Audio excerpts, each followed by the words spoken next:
Nous avons proposé que des questions puissent être évoquées par les sociétaires, comme nous le faisons en Assemblée générale habituellement, malgré le format inhabituel de cette Assemblée.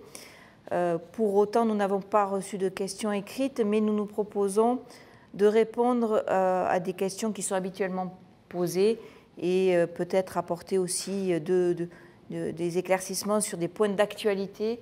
Christophe, je te laisse la parole pour y répondre.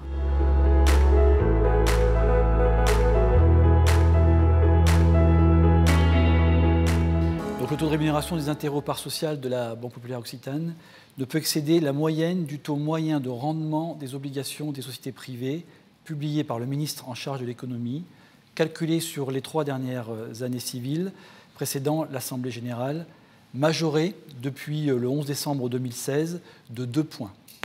Cette disposition législative, la majoration de 2 points, vise à s'assurer de la capacité des coopératives et banques mutualistes à servir un intérêt au cas où la baisse des taux serait trop prononcée. Ce n'est donc pas un caractère obligatoire dans le calcul du taux. La décision de verser un intérêt relève du pouvoir souverain de l'Assemblée.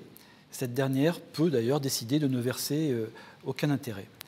Par conséquent, et concernant la BP Occitane, il a été décidé pour l'exercice 2020 de maintenir un taux de rémunération de part sociale à 1,40%, un taux restant supérieur à la moyenne TMO des 3 dernières années, qui est de 0,49%. Donc vous voyez qu'il y a une différence assez importante, selon la règle qui était appliquée précédemment. Dans un contexte généralisé de baisse des taux, la Banque populaire occitane a tenu à maintenir ce taux de 1,40% pour 2020. Alors, si on veut le relativiser, ce taux, il est analysé au regard des éléments suivants. Le taux du livret A, qui est maintenu à son plancher réglementaire de 0,50 depuis le 1er février 2020, et on est dans la même évolution pour les livrets de développement durable. Et puis, on peut le rapprocher aussi de l'inflation moyenne en France, qui poursuit sa baisse en passant de 1,1% en 2019 à 0,5% en 2020, soit une baisse de 0,60%. Donc on peut dire en conclusion que, vu cette évolution de l'inflation, le pouvoir d'achat des sociétaires est donc bien respecté.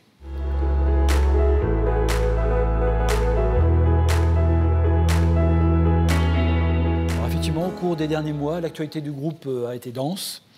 Il a été notamment annoncé le 9 février dernier la simplification de l'organisation du groupe et le dépôt d'une offre publique d'achat simplifiée visant les actions Natixis, suivi, c'était ça l'idée, d'un possible retrait obligatoire et la validation de la conformité de l'opération par l'AMF en date du 15 avril 2021.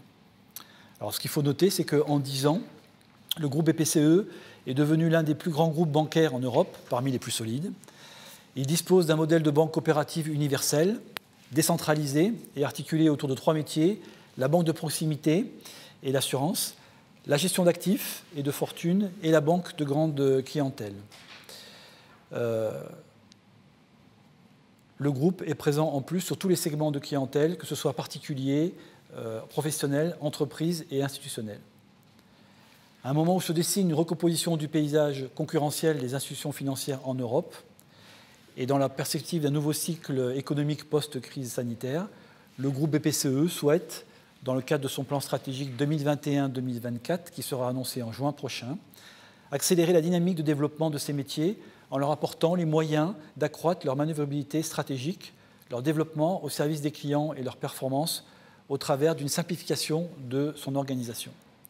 Dans cette perspective, BPCE SA, actionnaire majoritaire de Natixis SA, a annoncé son intention d'acquérir les 29,3% du capital de Natixis SA qu'elle ne détient pas, et de déposer une offre publique d'achat simplifiée auprès de l'autorité des marchés financiers.